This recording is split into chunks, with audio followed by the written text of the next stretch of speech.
ચલો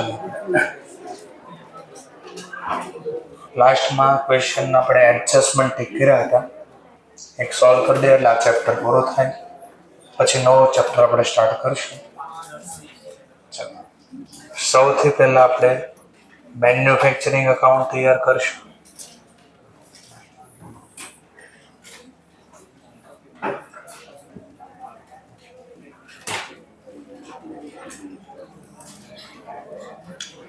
ચલો manufacturing account તૈયાર કરવા એની નીચે તૈયાર કરશું આપણે ટ્રેડિંગ અકાઉન્ટ.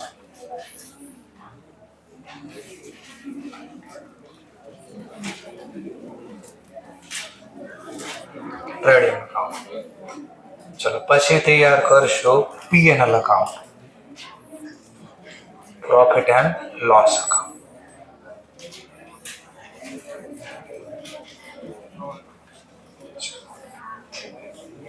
અને એની નીચે તૈયાર કરશું બેલેન્સ શીટ.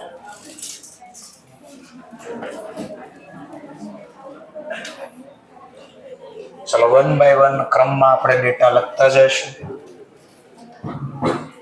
સૌથી પહેલા સ્ટોકના ડેટા આપ્યા છે. ઓપનિંગ સ્ટોક 3 હોઈ શકે, 3 નામ આપ્યા છે. વર્કિંગ પ્રોગ્રેસ હોય મેન્યુફેક્ચરિંગમાં ડેબિટ સાઈડ લખવાનો. Opening stock WIP working progress અથવા બીજું નામ છે સેમી ફર્નિશ 95. પછી રો મટીરિયલનો બી અહીંયા લખવાનો, પણ એનું ટાઇટલ આપવો પડશે પહેલા રો મટીરિયલ કન્ઝ્યુમ. અને આ ટાઇટલની અંદર આપણે લખવાનું ઓપનિંગ સ્ટોક રો મટીરિયલ જે આપણને આપ્યો છે 21,000. અને ફિનિશ ગુડ્સ જે છે એ ટ્રેડિંગ ખાતામાં ડેબિટ સાઈડ લખવાનું ઓપનિંગ સ્ટોક ફિનિશ ગુડ્સ જે આપણને આપ્યો છે 15,500. ચલો આટલા પોઈન્ટ ક્લિયર થઈ ગયા. જે લખાઈ એને ટીક કરી દેવાનું. પછી સન્ડ્રી ડેટર આવશે બેલેન્સ શીટમાં એસેટ સાઈડ. પણ કોઈ એડજસ્ટમેન્ટ છે આના ઉપર ચેક કરી લેવાનું. હા છે, બેડ ડેટ પ્રોવિઝન હતું ક્યાં, પણ પ્રોવિઝન આ રકમ ઉપર નહોતો, પણ આનું પ્રોવિઝન તો છે ને.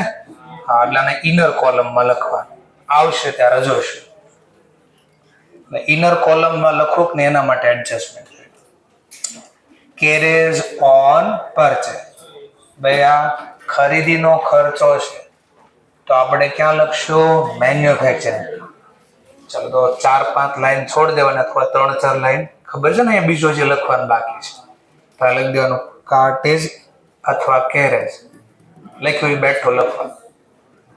Carriage on purchase 1500. હવાલો કોઈ નથી ને તો સીધું આઉટર કોલમ ટીક કરી દેવાનું. બિલ્સ રિસીવેબલ બેલેન્સ શીટમાં એસેટ સાઈડ બિલ્સ રિસીવેબલ કોઈ એડજસ્ટમેન્ટ છે આનું તો સીધું આઉટર કોલમમાં 15,000. પણ અહીંયા 3-4 લાઈન છોડી દેવાનું. Bills receivable account 15,000 15,000. ચલો ધ્યાન આફ્ટર આપ્યું છે વેજીસ. વેજીસ ક્યાં લખાય મેન્યુફેક્ચરિંગ.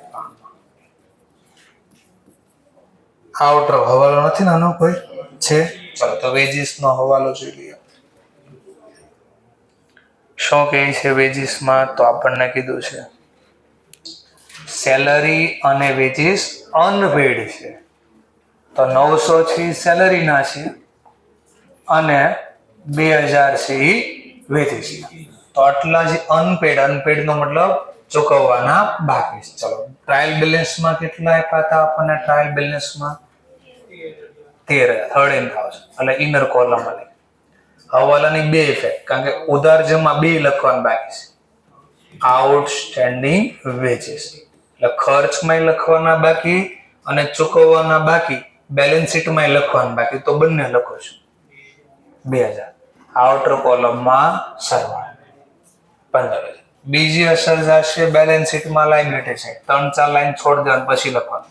કારણ કે કેપિટલ ને બધું લખવું પડે ને. ચલો તો લખી દેશે outstanding veggies account, outstanding veggies 2000. ચલો, તો જે હવાલો લખાઈ ગયો આને બી ટીક કરી દે, વેજીસ વાળો જે છે ને, અને ઉપર વેજીસ માં ટીક કરી દો. સેલરી એની નીચે જ પાછો હવાલો આવ્યો, બટ સેલરી ક્યાં લખાય? પીએનએલ માટે. એક બે લાઈન છોડી દે ને, ગ્રોસ પ્રોફિટ ગ્રોસ લોસ માટે. તો અહીંયા લખી દે પેલા ઇનર કોલમમાં સેલરી. સેલરી કેટલી છે? તો કે 10,000. અને હવાલામાં હતું ને એડજસ્ટમેન્ટમાં કે ચૂકવવાનો બાકી પ્લસ આઉટસ્ટેન્ડિંગ સેલરી કેટલી છે? 900. તો આઉટર કોલમમાં ટોટલ 10,900. બીજી અસર ક્યાં છે? ચૂકવવાનો બાકી આપણું લાયબિલિટી સાઈડ. તો આઉટસ્ટેન્ડિંગ વેજીસ એની જેમ આઉટસ્ટેન્ડિંગ સેલરી.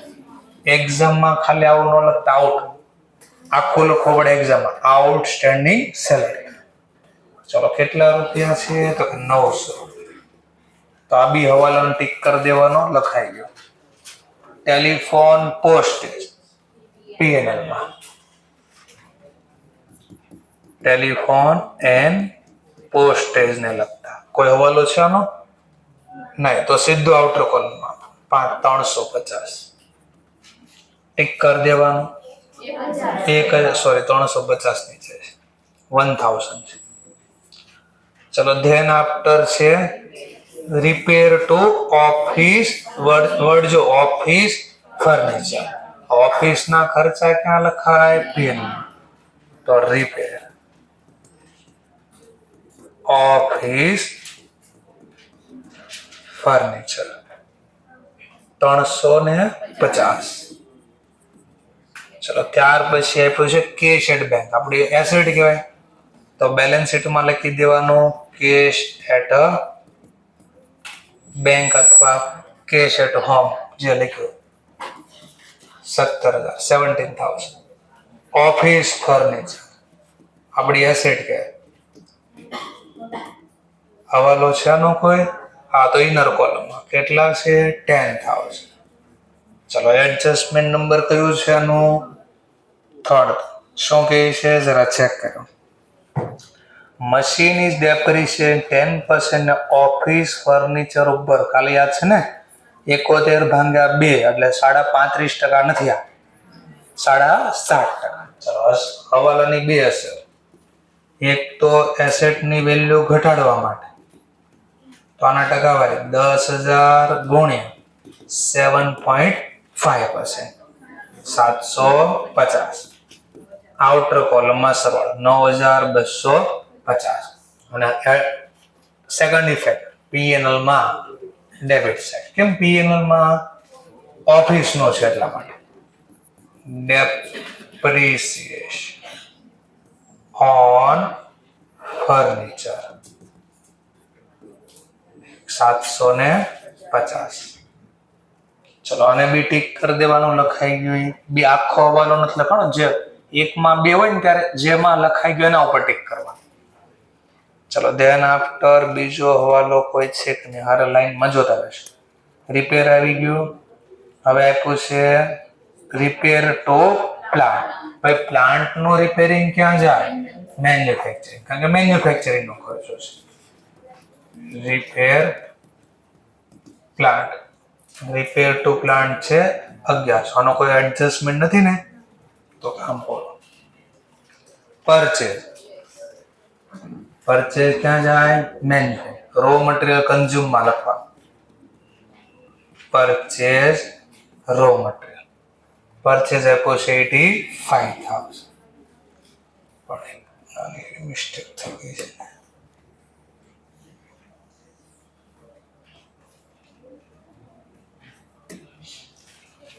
ચલો ત્યાર આનો કોઈ એડજસ્ટમેન્ટ છે પરચેજ નું?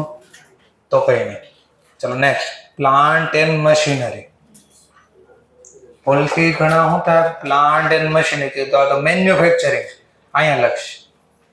અહીંયા ખર્ચ લખવાના, એસેટ નથી લખવાની. એસેટ તો ગમે એ હોય, ઓફિસની હોય તોય ભલે, મેન્યુફેક્ચરિંગ પ્લાન્ટ હોય તોય ભલે. અહીંયા આવે એસેટ તો અહીંયા લખવી પડે. પ્લાન્ટ એન્ડ મશીનરી અથવા મશીન ઇનર કોલમમાં સેટ એડજસ્ટમેન્ટ હતું ને આઈ થિંક આનો બીટ ગેપ હતો માઇનસ ડેપ્રિસિએશન. બોલો કેટલા પર્સન્ટેજ કીધા છે?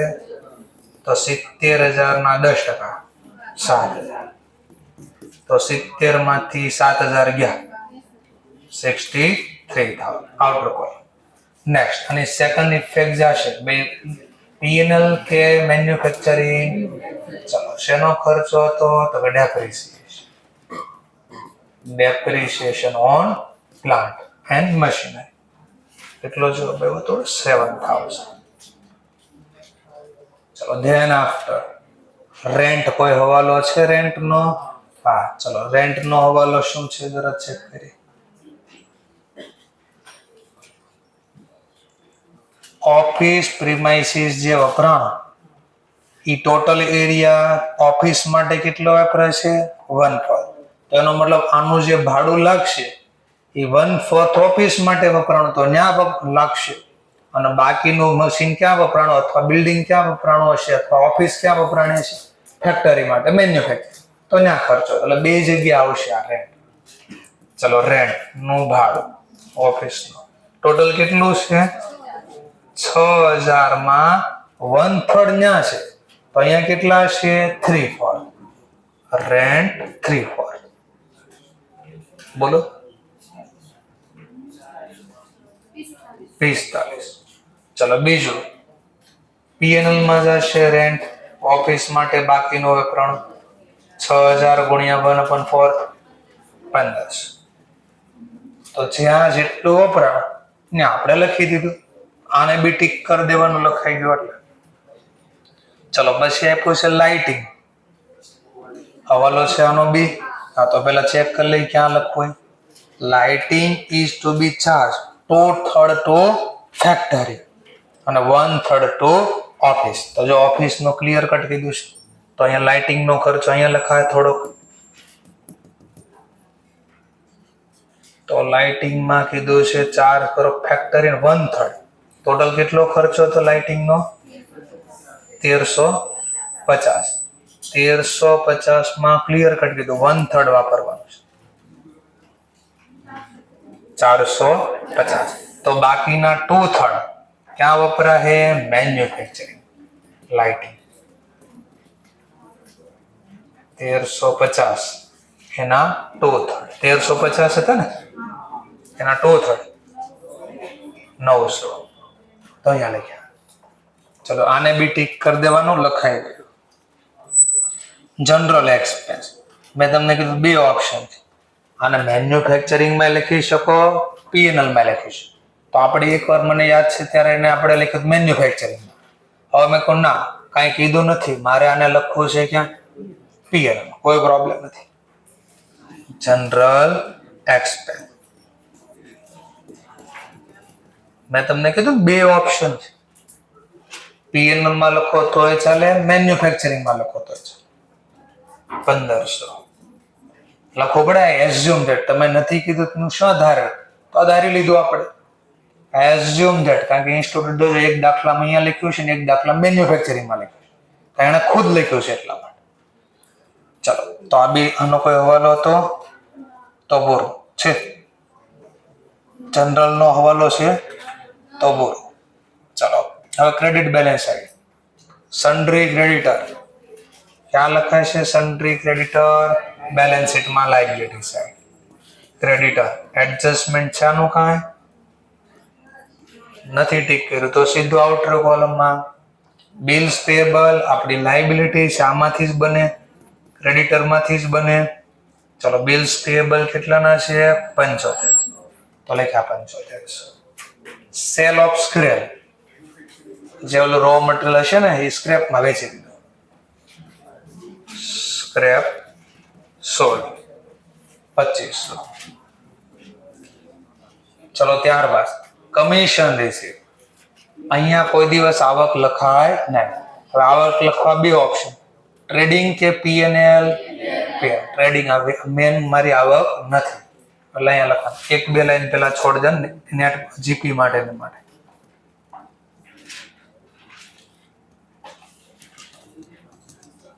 Commission received 450. ચલો પ્રોવિઝન ફોર ડાઉટફુલ ડેટ, તો આપણે હવાલાની અસર આપવી પડે. તો મેન હવાલો હતો ને એ લખી દેવાનો આપણે. બેડ ડેટ કઈ હતું ટ્રાયલ બેલેન્સનું? નહીં, તો લખવાનું નહીં. હવાલામાં બેડ ડેટ કઈ આપ્યું છે? નહીં, તો લખવાનું જ નહીં. સીધું લખી દેવાનું બેડ ડેટ પ્રોવિઝન. હવાલાનું તો આઈ થિંક હતું એ લખશું. Adjustment minus bad debt provision trial balance. તો ટ્રાયલ બેલેન્સમાં કેટલું આપ્યું છે? 1650. ચલો, અને હવાલામાં જે બેડ ડેટ પ્રોવિઝન છે હવે એની ગણતરી કરીએ. કોના કેટલા કીધા? સેલ ઉપર. ભાઈ સેલ કેટલો છે ક્વેશ્ચનમાં? 167,200. 167,200. આના ઉપર કેટલા ટકા કીધા? 1%. ચલો 167,200 ના 1% 1672. તો આટલાની જરૂર હતી, આટલું ભર્યું છે, ઘટ્યા એટલા પીએન માં ઉપરના લખ્યા. કેટલા ઘટ્યા? 22. હવાલાની બીજી અસર બેલેન્સ શીટમાં એસેટ સાઇડ ડેટરમાંથી માઇનસ બેડ ડેટ પ્રોવિઝન હવાલા 1672. આઉટર કોલમમાં સરવાળો 22,400 બરાબર ને? 300 22,328. આ બી લખાઈ ગયું, ટીક કરી દેવાનું. કેપિટલ ક્યાં જાય? બેલેન્સ શીટમાં લાયબિલિટી સાઈડ. તો અહીંયા લખી દે કેપિટલ અકાઉન્ટ. જો આમાં બધું લખવું પડે, લાયબિલિટી એવું લખવું પડે, એસેટ એવું લખવું પડે. કેપિટલ અકાઉન્ટ ઇનર કોલમમાં 1 લાખ. ચલો કોઈ એડજસ્ટમેન્ટ છે આનું? કાંઈ નહીં. સેલ જશે ટ્રેડિંગમાં ક્રેડિટ સાઈડ. સેલ અકાઉન્ટ આવશે 167,200. પછી ભૂલથી ઘણા શું કરે છે ખબર? બેડ ડેટ પ્રોવિઝન કોના ઉપર કીધું હતું? તો એ અહીંયા લખશે માઇનસ સેલ ઉપર કીધું ને, માઇનસ બેડ ડેટ પ્રોવિઝન. નહીં, એ તો ખાલી ગણવાનું છે. આવું શું કામ કર્યું એનું રીઝન એ બોલે કે ઘણા લોકો 2%, 1% જે આપ્યા છે એ ગણશે બેડ ડેટ પ્રોવિઝન. પછી કીધું ના તો સેલ ઉપર લખ્યું એટલે અહીંયા માઇનસ કરશે. નહીં, બેડ ડેટ પ્રોવિઝન પીએન માં જ લખાય, પછી ગમે એના ઉપર ગણવાનું કે. ચલો બેંક ઓવરડ્રાફ્ટ લાયબિલિટી સાઈડ.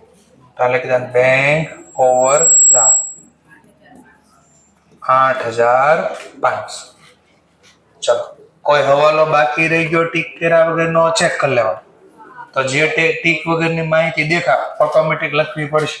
તો પહેલો જ આ દેખાશે.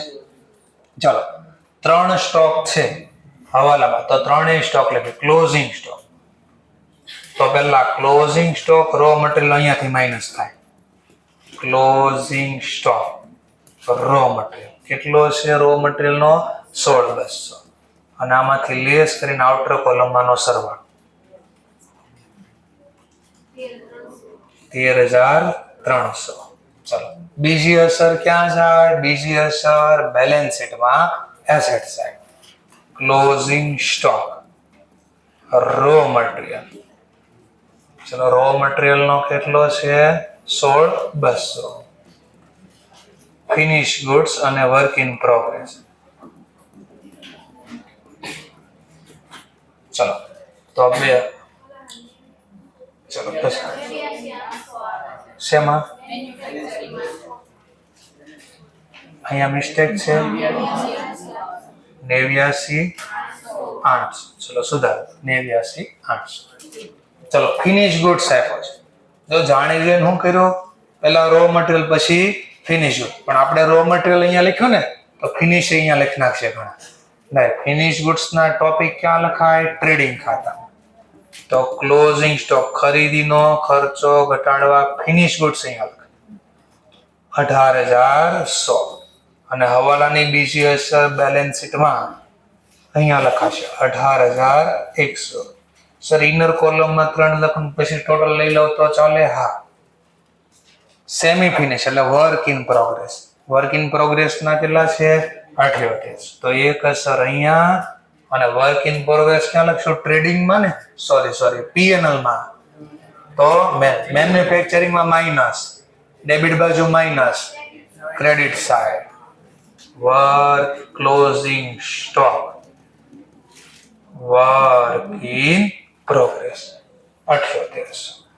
ચલો હવે પાછું જોઈ લે કે ટીક કર્યા વગરના કોઈ હવાલા રહી ગયા? ચેક કરી લો. બધા લખાઈ ગયા હતા ને? આ ઓટોમેટિક ટીક આવી ગયું, એનો મતલબ કોઈ લખવાનો બાકી. હવે તમે આનું ટોટલિંગ ને બધું કરી શકો આરામથી. એટલે હવે તમે આ બાજુનું ટોટલ કરશો. ટોટલ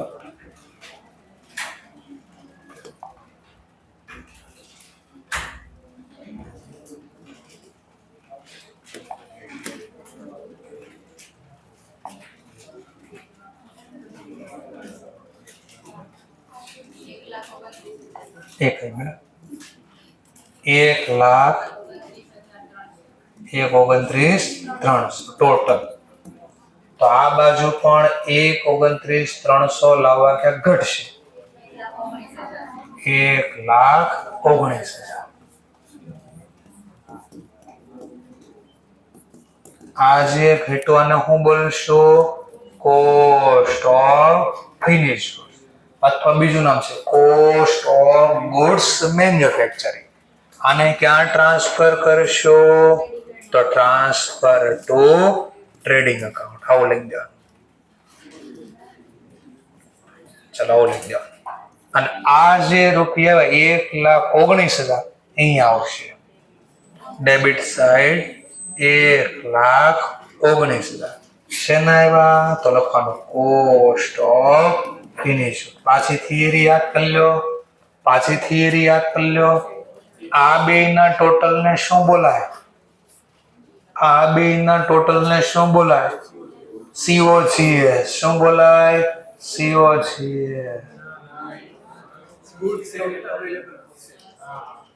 ઠીક છે. આ બેના સરવાળાને કહેવાય ગુડ્સ અવેલેબલ ફોર સેલ. આટલો માલ વેચાવા તૈયાર, એમાંથી આટલો પડ્યો છે તો બાકીનો COGS. એટલે આ બે માંથી આ બાદ કરો ને તો COGS મળે. આ બે માંથી આ બાદ કરો એટલે મળે COGS. બોલો કેટલા COGS? બોલો આ બે માંથી આ બાદ કરો, આ બે નો સરવાળો, એમાંથી આ બાદ કરો. 1,16,400 નો માલ વેચાય. કેટલા વેચો? 1,67. તો ઓટોમેટિક તમને જીપી મળશે. Balancing figure 50,800. આ જીપી મળી ગઈ ઓટોમેટિક. તો અહીંયાથી જો તોય COGS દેખાય અને આમ ક્રોસમાં જોવો તો બી COGS. બાલ ફિગર બેલેન્સિંગ ફિગરમાં જોવા મળે 1,85,300. આ ટોટલ આવી ગયો. અને હવે આ ટોટલ ક્યાં જશે? આ ટોટલ પીએનએલ માં. ગ્રોસ પ્રોફિટ એટલે ક્યાં લખાય? પીએનએલ માં ક્રેડિટ સાઈડ. એક કેટલા કીધા? 50,800. હવે જોવાનું કઈ બાજુનો સરવાળો વધારે દેખાય છે? તો ક્રેડિટ સાઈડ નો સરવાળો આઈ થિંક વધારે દેખાય છે. તો લખી દે 50,800 + 450 51,250. તો આ બાજુ ટોટલ 51,250 લાવવા કઈ ઘટા? જરા ચેક કરી લેવા. 34,778 ઘટા શું મળ્યું? Net profit. Balancing figure. Net profit કોણ ભોગવે? માલિક. તો કેપિટલમાં પ્લસ કરવાનું. Plus net profit 34,778. ડ્રોઈંગ ને એવું કઈ હતું નહીં, સીધો આઉટર કોલમમાં સરવાળો 1,34,77,8. જેવું આ લખ્યું, હવે સરવાળો કરો એટલે બે બાદનો સરવાળો મેચ થવો પડે. જો નો મેચ છો તો સમજવાનો દાખલો ખોટો ગણાય. 1,68,678. તો બે બાજુ ચેક કરી લેવાનું. ક્લિયર? ઓકે. મે બી આપણો ગ્રોસ પ્રોફિટ કે નેટ પ્રોફિટ અલગ આવી શકે. શું કામ? એક પોઈન્ટ ના કારણે. કયો પોઈન્ટ? General expense. જો જનરલ એક્સપેન્સ ઇન્સ્ટિટ્યૂટે આ દાખલામાં મેન્યુફેક્ચરિંગમાં લખ્યો હશે તો આપણો આન્સર જીપી એના કરતા અલગ આવી શકે. શું કામ જીપી અલગ આવી શકે? કારણ કે જો એને મેન્યુફેક્ચરિંગમાં ગણ્યા હોય તો મેન્યુફેક્ચરિંગનો ખર્ચો ક્યાં જાય પછી? હા, તો રકમ બદલી જાય ને. રકમ બદલે તો જીપી બદલે. પણ નેટ પ્રોફિટ બેમાં સેમ જ આવે. કદાચ તમે મેન્યુફેક્ચરિંગમાં લખો જનરલ તોય ભલે, પીએનમાં નેટ પ્રોફિટ તો છેલ્લે સેમ જ આવશે. ઓકે, તો જોઈ લો ઇન્સ્ટિટ્યૂટ આ કેસમાં ક્યાં લખ્યું છે? General expense. તો પીએનએલ માં જ લખ્યું હતું એટલે કોઈ મેટર રહેશે નહીં. બાકી બધું તો સેમ જ હતું બેમાં. સમજાણો આખો ટોપિક? કયું ચેપ્ટર શીખ્યા તમે? આ સોલ પ્રોપ્રાઇટરશિપ. એમાં સોલ પ્રોપ્રાઇટર કોણ હોય? એમાં ટ્રેડર હોય તોય ભલે, મેન્યુફેક્ચરર હોય તો ભલે. ટ્રેડર હોય તો કેટલા ખાતા તૈયાર કરે? 3. Trading, P&L, balance sheet.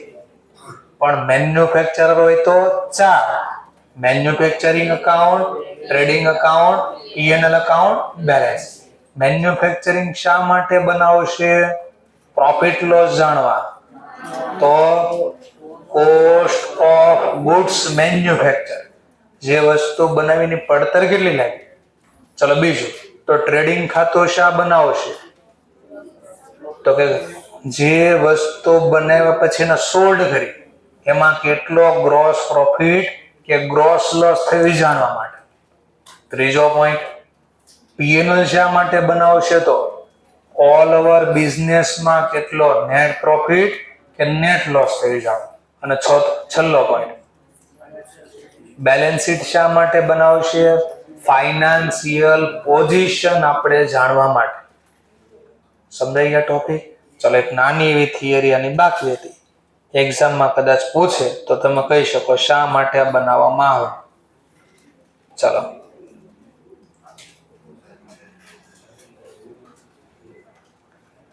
તો એડવાન્ટેજ ઓફ મેન્યુફેક્ચરિંગ અકાઉન્ટ. આ ક્વેશ્ચન પૂછે તમે કહી શકો કે શા માટે બનાવે. It is useful for the ascertaining total cost. કે વસ્તુ બનાવવાનો મારે ટોટલ ખર્ચો કેટલો મળ્યો એ જાણી શકાય. 232 નંબરનો પેજ છે. બીજો કઈ ફાયદો થાય ને બનાવવાનો? હા, બીજો ફાયદો થાય, હવે મારે વેચાણ કિંમત કેટલી રાખવી નક્કી કરી શકાય. હવે સમજવા માટે બોલો, આ પેનમાં મારે 20 રૂપિયા નફો કરવો છે. બોલો કેટલામાં વેચું? ફરીથી, આ પેન મારે 20 રૂપિયા નફાથી વેચીશ. બોલો સેલ પ્રાઇસ કેટલી રાખું?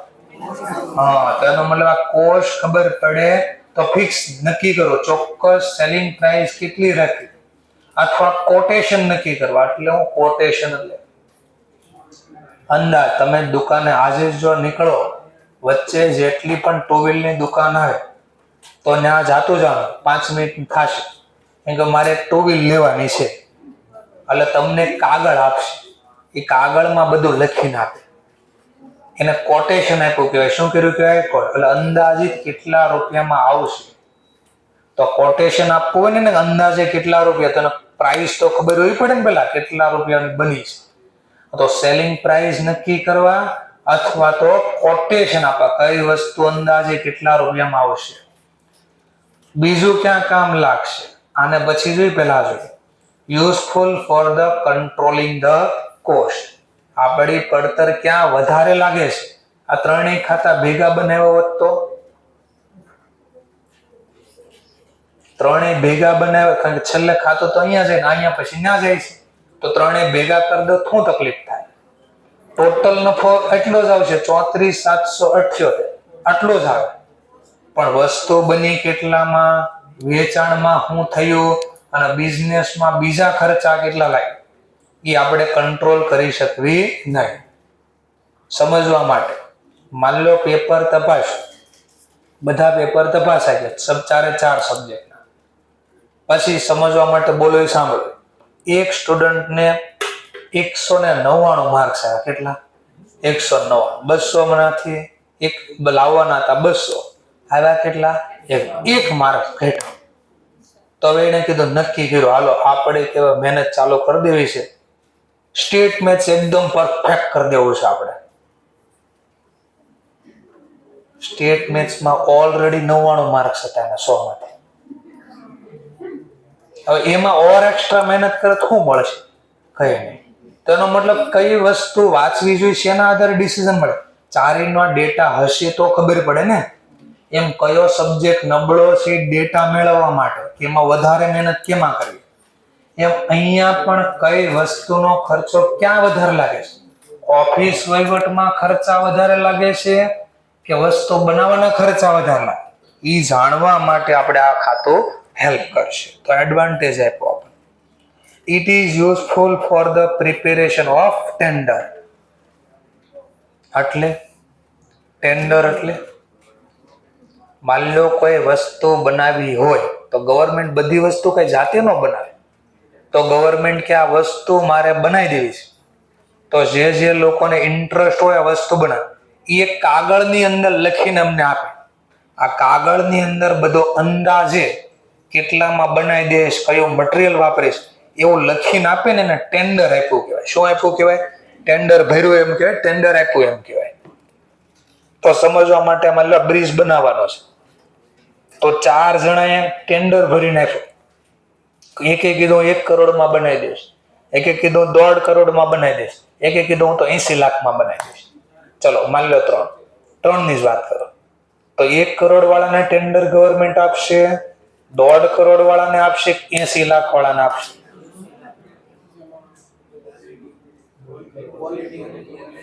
હા, તો ખાલી અમાઉન્ટ ના આધારે ડિસિઝન ન લેવાય.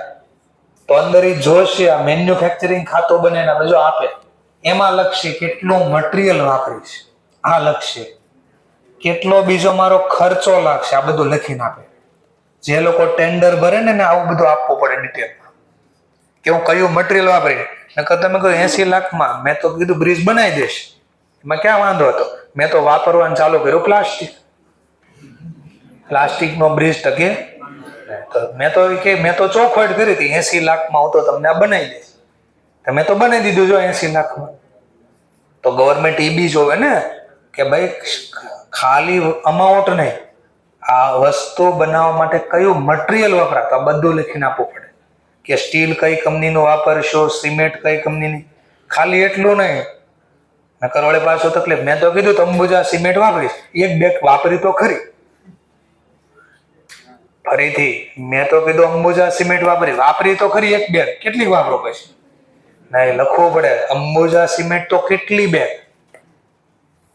નકર પછી હાથી સિમેન્ટ વાપરે બાકીની જે છે આ છે બરાબર, હાથી સિમેન્ટ નામ. એટલે આમાં લખી નાખે બધા. તો એનાથી આપણને કોને ટેન્ડર આપવું ગવર્મેન્ટ ઈ ખબર પડે, અને આપણે ટેન્ડર બનાવી તો ખબર પડશે કેટલામાં બનશે, તો આપણે ઓર્ડર લેવાય કે ન લેવાય. અને છેલ્લું કમ્પેરિઝન પર્પઝ. કમ્પેરિઝન નો પર્પઝ એટલે શું? તો આપણે ચેક કરશું ને કે જ્યારે ધારણા કરી હતી વસ્તુ બનાવી, જેમ કે તમે એક્ઝામ આપો ત્યારે ધારણા તો કરો ને અંદાજે એટલા માર્ક્સ આવવા જોઈએ, પછી આવે ન આવે તો 2 નંબરની વાત છે. એટલી જ ધારણા તો કરવી ને. અને આવું કરતા જ 12માંથી જેવું પેપર 12 નીકળાતા આપીને શું કર્યું? પહેલું મોટા ભાગના એ કર્યું અંદાજે એટલા તો આવી જાય, અંદાજે. પછી આવ્યા કેટલા? 2 નંબરનો. એમ અંદાજે એકચ્યુઅલ કોસ્ટ કેટલી લાગી વિથ આ સ્ટાન્ડર્ડ કોસ્ટ. આ સ્ટાન્ડર્ડ કોસ્ટ નો મતલબ જે એસ્ટિમેટેડ લગાવી કે આટલો ખર્ચો લાગશે વસ્તુ બનાવ, અને પછી એને સરખાવશે કે લાગ્યો કેટલો ખર્ચ. ધારણા હતી 1 કરોડ લાગશે, લાગ્યો 1 કરોડ ને 20 લાખ. તો મને ખબર પડશે ને 20 લાખ વધારે છે ને લાગ્યા, તો બેને કમ્પેર કર્યું કે મેં તો જ્યારે વસ્તુ બનાવી ત્યારે તો ધારણા કરી હતી 1 કરોડ લાગશે, લાગ્યા કેમ 1 કરોડ ને 20 લાખ. એ કમ્પેર કરીશ તો ખબર પડશે વધારે કોના કારણે લાગ્યા, તો હું પછી એને ઘટાડી શકીશ. ખર્ચો ઘટાડવો હોય તો પછી આ કરવું પડે, પેલા કમ્પેર કરવું પડે. તો લખ્યું actual cost 1 period with the honour. પછી આને આ વર્ષે આ જ ડેટા પછી નેક્સ્ટ પ્રીવિયસ યર અરે સરખાવવાનું કે ગયા વર્ષે આ વસ્તુ કેટલામાં બની હતી એકચ્યુઅલ, આ વર્ષે કેટલામાં બની, તો ખબર પડશે ખર્ચો ક્યાં વધારે લાગે છે. ગયા વર્ષ કરતા કેમ વધારે લાગ્યો, આ વર્ષે ધારણા કરી એના કરતા કેમ વધારે લાગ્યા. તો એક્ઝામમાં થિયરીમાં પૂછતા હોય તો હાઈએસ્ટ બીજો ક્વેશ્ચન આ કે એડવાન્ટેજ ઓફ મેન્યુફેક્ચરિંગ અકાઉન્ટ, તો આટલું લિસ્ટ તમારે છાપવું પડે. સમજાઈ ગયો મુદ્દો? ઓકે, તો આ તો કયું ચેપ્ટર તમારું? 7 નંબરનો ચેપ્ટર. તો જો મેં પહેલું જ આપ્યું, જોજો. True false, by product value at a cost or NR whichever is lower, તો ટ્રુ. બરાબર ને? આવું તો શીખ્યા છીએ આપણે. તો કાલે જ મેં તમને હાઇલાઇટ પણ કરાવ્યું હતું ને આપણા મટીરિયલમાં લખ્યું છે. પેલું બનાવ્યું એમાં જ કીધું જો સ્ક્રેપ સોલ્ડ ને કાલે લખ્યું હતું, કાઉન્સમાં લખ્યું હતું બાય પ્રોડક્ટ અને એનઆર. પણ આપણે તો વારે વારે આને ધ્યાનમાં લીધા કરશું. તો આવશે કયું? ફોલ્સ. અને રીઝનમાં હું લખવાનું by product generally value at NRV. Manufacturing account is a prepare ascertain. Ascertain એટલે નક્કી કરવા. શું નક્કી કરવા? Profit loss on a goods produce.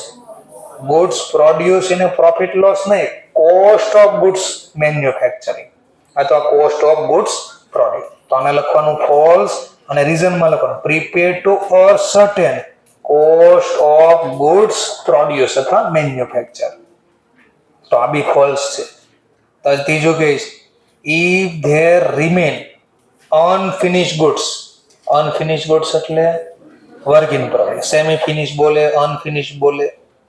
At a beginning, at a end of the accounting period, વર્ષના શરૂઆતમાં હોય, વર્ષના અંતમાં હોય. કોસ્ટ ઓફ સચ અનફિનિશ ગુડ્સ, અને આ જે સ્ટોક વધ્યો હોય ઈ શો કરજો અને મેન્યુફેક્ચરિંગ અકાઉન્ટમાં. ટ્રુ. ઓપનિંગ ના લખાય, ક્લોઝિંગ બી ના લખાય. રો મટીરિયલ કન્ઝ્યુમ, જોજો બરાબર. હવે રો મટીરિયલ કન્ઝ્યુમ હમણાં જ બનાવ્યું. શું લખાય એમાં? ઓપનિંગ ઇન્વેન્ટરી રો મટીરિયલ ની, પરચેઝ રો મટીરિયલ નો અને minus closing inventory of raw material. એકદમ ટ્રુ, સાચું છે.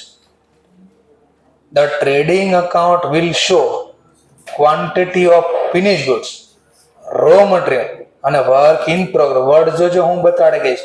ટ્રેડિંગ અકાઉન્ટ શો કરે છે, હું શો કરે છે? Quantity of finish good. આ સાચું તો ક્વોન્ટિટી ઓફ ફિનિશ ગુડ, પણ હારે આ લખે છે રો મટીરિયલ ને વર્ક ઇન. નહીં, રો મટીરિયલ ને વર્ક ઇન પ્રોગ્રેસ તો ક્યાં દેખાડવી? મેન્યુફેક્ચર. તો લખવાનું ફોલ્સ અને કહેવાનું કે ટ્રેડિંગ અકાઉન્ટ ક્વોન્ટિટી શો કરે finish goods, but raw material and work in progress show in the manufacture. આવો આન્સરમાં લખી દેવાનું.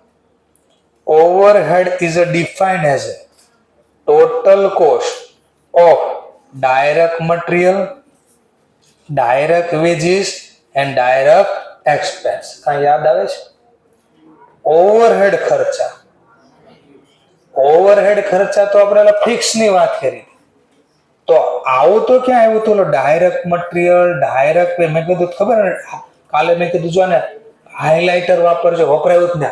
એટલે પ્રાઇમ કોસ્ટ યાદ આવતું હોય તો પ્રાઇમ કોસ્ટમાં તમે આ એડ કરો ને ઓવરહેડ કોસ્ટ, તો બેના સરવાળાને બોલતા ફેક્ટરી કોસ્ટ. ઓવરહેડ ને કોઈ દિવસ આવું નથી કીધું, આ અલગ હતું, આ અલગ. તો ફોલ્સ છે. ઓવરહેડ તો દેખાડે તમારા ફિક્સ ખર્ચા. કયા ખર્ચા દેખાડે? ફિક્સ ખર્ચા. Manufacturing account is prepared by engaged in a trading activity. Manufacturing account કોણ દ્વારા તૈયાર થાય? એવી એન્ટરપ્રાઇઝ, એવો ધંધો કરે છે જે જોડાયેલા છે શેમાં? ટ્રેડિંગ. નહીં, ટ્રેડિંગમાં નહીં, મેન્યુફેક્ચરિંગ એક્ટિવિટીમાં જોડાયેલા હોય ઈ લોકો આ તૈયાર કરે. તો આ બી શું છે? ફોલ્સ. સમજાઈ ગયો મુદ્દો? તો કેવા ક્વેશ્ચન આવે એ બી તમને ખબર પડી ગઈ. True false. તો અહીંયા આ ચેપ્ટર આપણું પૂરું થયું. નેક્સ્ટ ચેપ્ટર ઉપર હવે જશું.